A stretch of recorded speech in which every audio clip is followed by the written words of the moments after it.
So where did we get the idea of individual rights? Do I even need to answer that question by now? From the Catholic Church, believe it or not. We're going to talk about that and a lot more today on the Catholic Church, Builder of Civilization.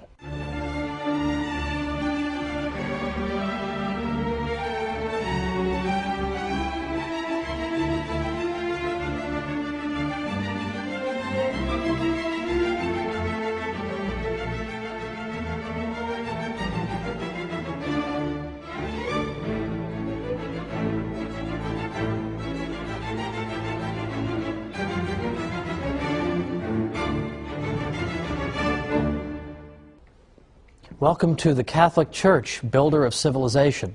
I'm Thomas Woods. In all the episodes up through today, we've been talking about aspects of Western civilization that are indebted to the Catholic Church. And yet, most people know nothing about this. So it's time we rectify that. Now today, I've got something else interesting for you that I think most people don't know about and they're not taught in school. But what was the first modern legal system in Europe? Guess what? It wasn't English common law, it was the canon law of the Catholic Church. Because for the first time, you had a single systematic body of law. Canon law, of course the Church's law, became a model for the emerging states of Western Europe. Because what in fact happened is that the Church's law had never really, until about the 12th century, had never been collected into a single source. It was scattered everywhere. If you wanted to find church law, there was no book you could go to. You would find aspects of church law in the Bible, in the church fathers, in local councils, ecumenical councils, papal statements, whatever. But there was no systematic source that you could consult. And that came to an end in the year 1140, when a man named Gratian wrote the Concordance of Discordant Canons. And this work brought together and synthesized all these various sources of the Church's law, and brought them together and made them into a single coherent whole. And in effect, by doing that, Gratian showed the Western world how you put together a legal system, how you take disparate elements that are scattered and you bring them together into a single whole that makes sense. Now this is not always so easy, because when you have so many sources of law, it's not surprising that sometimes you find contradictions. One source says you should do A, another source says you should do B. When you're bringing the law all together, how do you resolve that? Should you do A or B? And what Gratian and other canon lawyers showed is that you use the idea of natural law to arbitrate between these two alternatives. So in other words, the idea of natural law is that there are certain principles, even before human beings write up any law, there are certain principles that we know to be right, that we know to be wrong, because they are written on our hearts, as we learn in the Bible. So the natural law becomes the way you decide, is this the rule we should abide by, or is this rule? Natural law can help you adjudicate that. Well, the countries of Western Europe, as they were coming out of the feudal period of Europe, they had totally scattered legal systems too. They had this kind of law, that kind of law, all kinds of directives all over the place, and no coherence. So when they went to put together a modern legal system, what did they consult as a model? The canon law of the Catholic Church. Don't you think that's kind of interesting? Well, it's not just the structure of the canon law that's important. It's not simply that it showed people how to take a lot of different sources and put them together into one code of law. That's important. But it's also the content of canon law that matters. It's also some of the things that canon law taught rubbed off on law in general. For instance, the Church had jurisdiction over marriage in the Middle Ages, and the canon law of marriage held that a valid marriage involves the free and informed consent of both the man and the woman. So you can't force people to get married, you can't get them drunk and then get them married, you need to have their free and informed consent. Well, what does that mean? Well, in fact, Harold Berman, who's probably the greatest historian of law in the Western tradition by far, he's a 20th century historian, Harold Berman says that right here in the Church's canon law of marriage, emphasizing consent as the heart of the marriage bond. He says here were the foundations not only of the modern law of marriage, but also of certain basic elements of modern contract law, namely the concept of free will, that you have to enter into a contract freely the same way you do in a marriage. We also see, he says, the related concepts of mistake, duress, and fraud, because the Church's canon law of marriage also told us that if people have made a mistake about the identity or some important quality of their putative spouse, that the marriage is also not valid. So these are basic aspects of all contract law, and yet here they are deriving from the canon law of marriage, not particularly well known.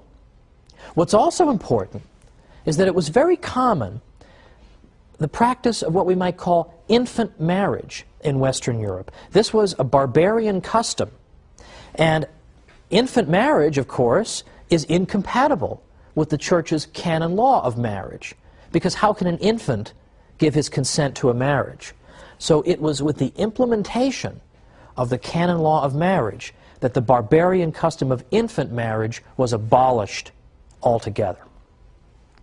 Now, one of my favorite aspects of all this is that the Church's canon law, coming into being in a systematic way in the 12th century, for the first time is now bringing into Western European practice, for the first time since the barbarian invasions, a clear emphasis on the importance of rational trial procedures. Now, what do I mean by that? Typically, in barbarian modes of law, reason was not employed to determine who was guilty and who was innocent. Rather, magical modes of determining guilt or innocence were used, modes of ordeal. So, for instance, one barbarian method of determining whether you were guilty or innocent consists of what we might call the ordeal by hot water. And here you'd take the accused person and you'd bring him over to a cauldron in which boiling water had at the bottom a stone. And it was required of the accused to reach into that scalding water and pull the stone out. Then they would bandage his arm, because of course it's scalding water and his arm's not doing too well at this point. Then they'd wait 3 days. When they take off the bandages, if he has begun to scab up on his arm, then that means he's innocent. But if he hasn't yet started to scab up, that is indication of his guilt. Well, who wants to be subject to this kind of procedure? This is exactly the kind of thing that the rational trial procedures emphasized in canon law helps to bring to an end. Now, another barbarian method of determining guilt or innocence is the ordeal by cold water. Well, that sounds fine. Cold water, refreshing, right? Well, the ordeal by cold water consisted of tying a person's hands together and his feet together and throwing him in the river, and then observing to see whether he sinks or floats.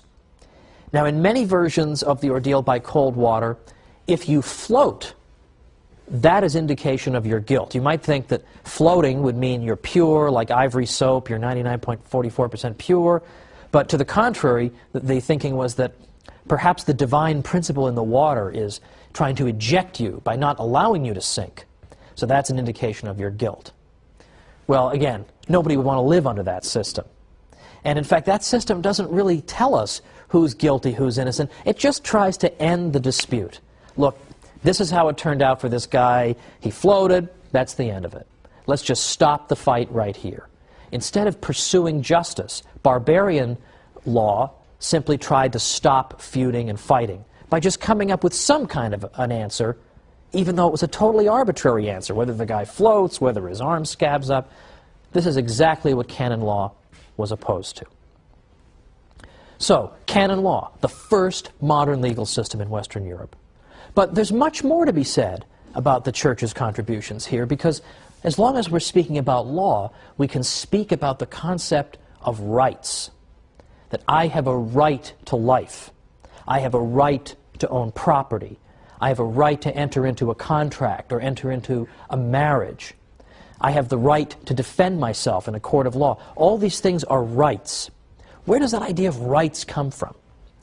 For a long time, it was assumed that the idea of rights just sort of spontaneously emerged somewhere around the 17th century, give or take. That was the standard view. All of a sudden, people thought of the idea of rights. That is no longer a sustainable view. And once again, modern scholars, believe it or not, are coming to the defense of the church and showing that, in fact, the idea of rights is not confined to the 17th century. It goes all the way back to the 12th century, where we see the language of rights beginning.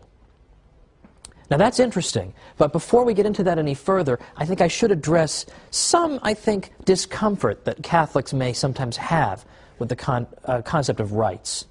Because I think today we live in a culture in which everybody claims that anything he wants to do is a right. I have the right to do this, the right to do that. It almost makes rights language seem empty or even dangerous.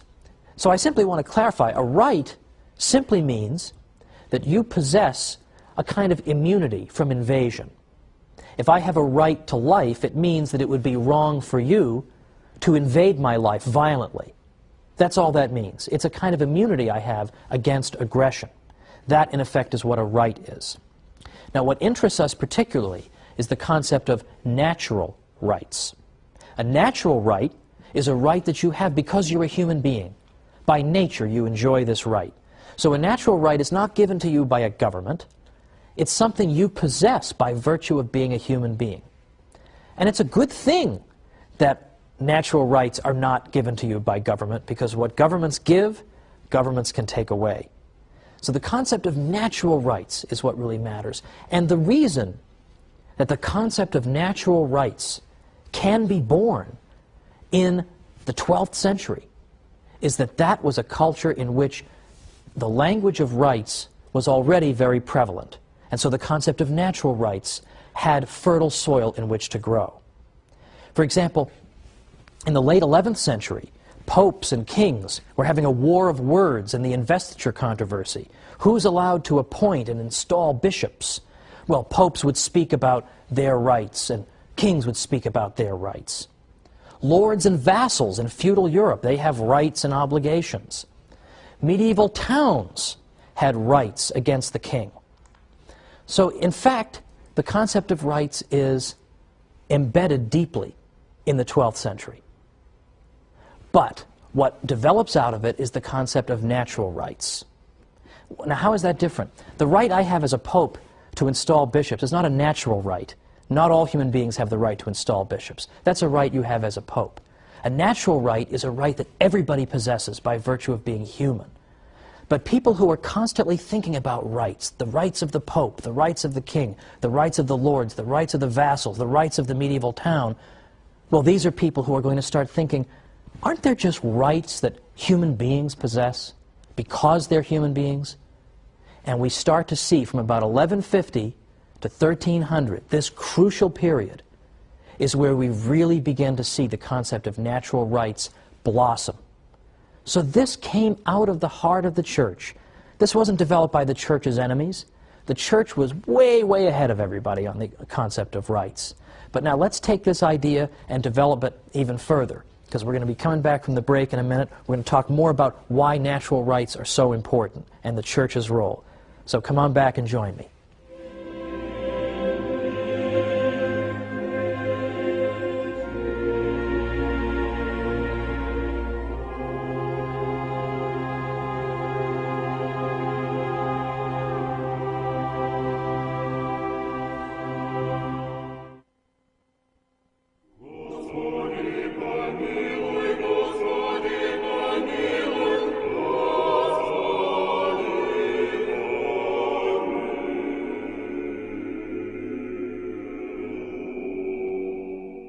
Welcome back to the Catholic Church, builder of civilization.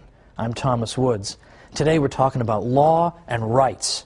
And we've seen so far that the Church gave Western Europe its first modern legal system with its canon law. There was nothing like that up to that time.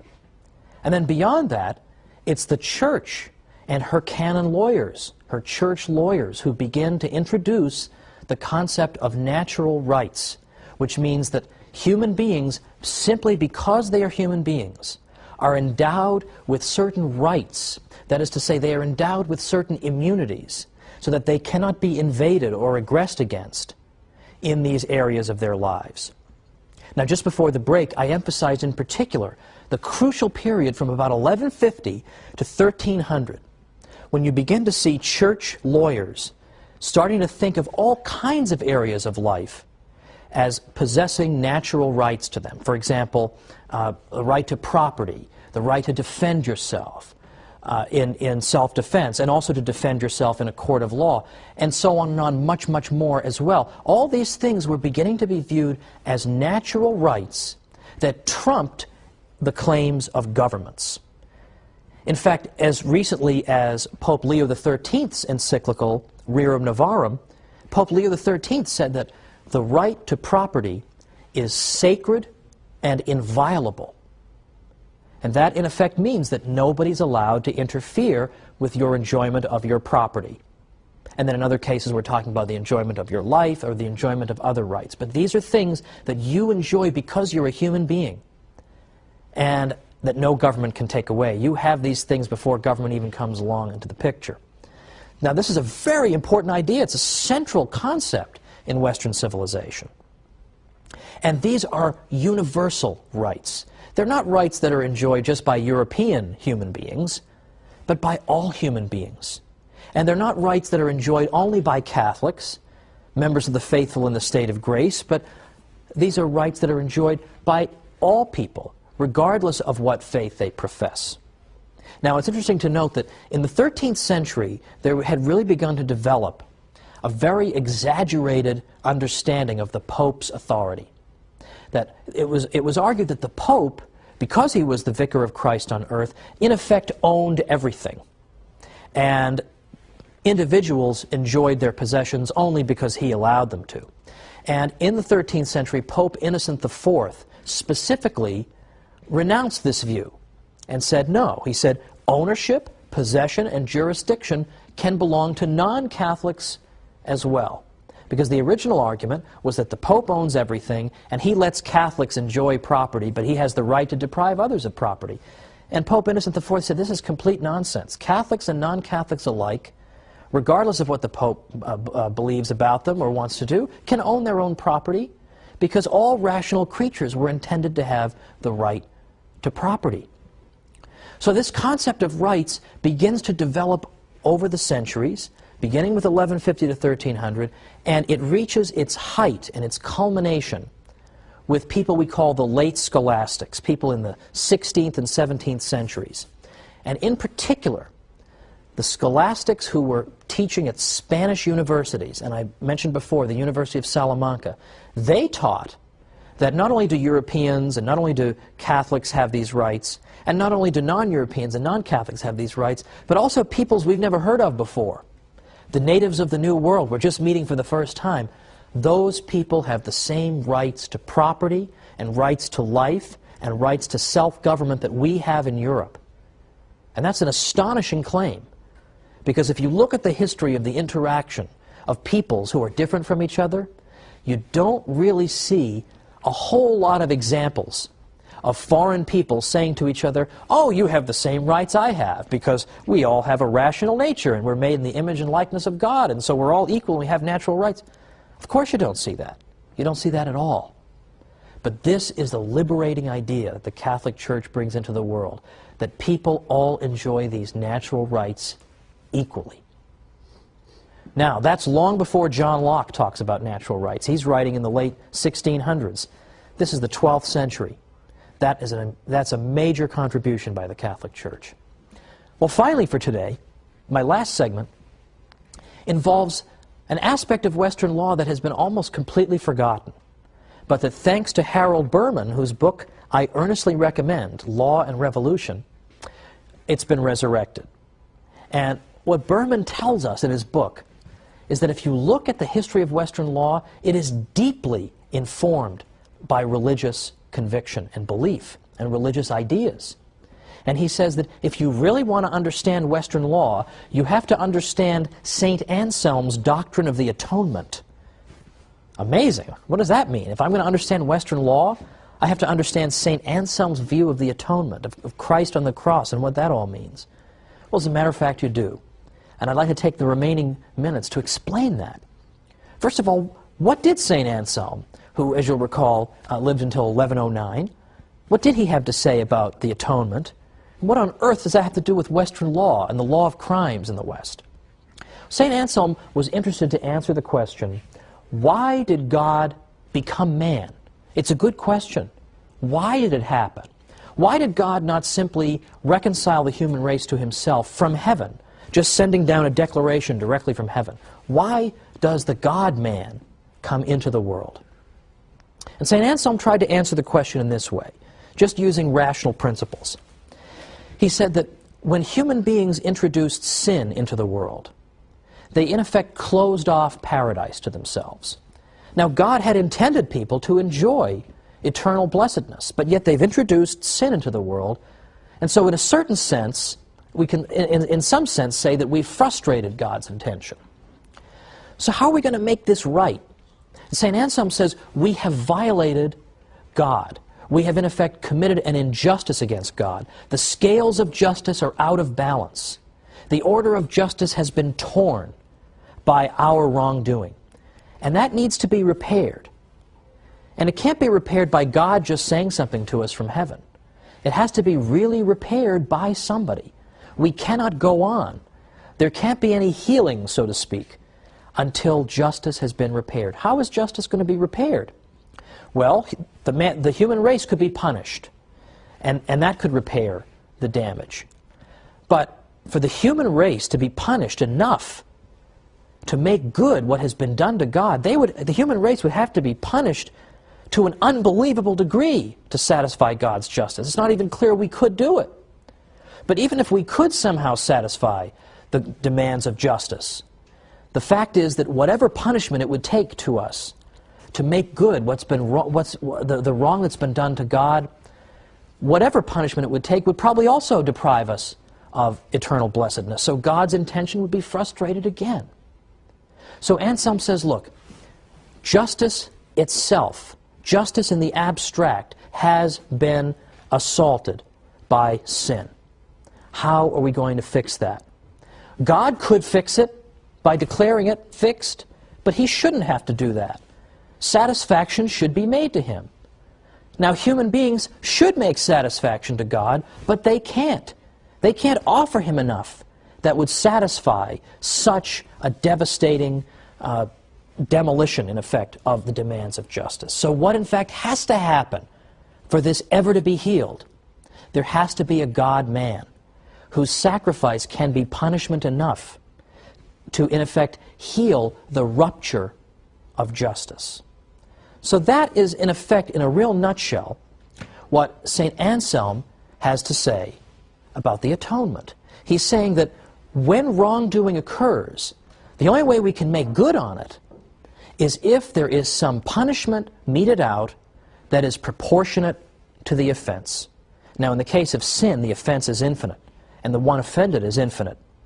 So therefore, something infinite has to be done, in effect, to make satisfaction so that this breach of justice can be healed. Well, in that type of culture, where St. Anselm's views are being spread around, it's no surprise that the idea of the law of crimes is influenced by this, because people begin to say that if you commit a crime, in the same way that the human race committed a crime against God when the human race introduced sin to the world, if you commit a crime, you're not just wronging the person you rob or kill. You are wronging justice itself, the same way the human race wronged justice itself. And we could not make any progress, and we could not satisfy justice unless this breach is somehow healed by a punishment proportionate to the crime. Well, likewise, the Western law of crimes that we are very familiar with says, if you commit a crime against some other party, how are we going to resolve it? Well, we view it as you not only having wronged that person, but you have wronged justice itself, just as the human race did against God. How are we going to reconcile that? How are we going to fix that? We have to undergo a punishment that is proportionate to the offense, in the same way that, in effect, Christ makes the atonement. And this becomes sort of second nature to people in the Western world, but it comes directly out of St. Anselm's view of the atonement. So there is fundamentally a religious aspect at the very heart of the Western concept of law. Now, to conclude today, I said a little bit earlier that the concept of rights developed thanks to the Catholic Church, and that it reached its culmination in the 16th and 17th centuries when Spanish theologians began to argue that let's consider what the implications of the idea of rights might be. Here we are discovering new peoples in the world. Those people have the same rights we do. We have no right to enslave them. We have no right to depose their rulers and install Catholic ones. We have no right to go to war with them simply because they are a different religion from what we have. And they have just as much right to own property as we have, because these are natural rights. They're not just Catholic rights, they are natural rights. And there we hear the voice of justice in the midst of a great deal of injustice that was visited upon the peoples of the New World. The voice of justice comes from the Catholic Church, reminding people there is one moral law and one set of rights that applies to everybody. And that's where we're going to pick up next time, the internationalization of the idea of natural rights. So join me next time for the Catholic Church, Builder of Civilization.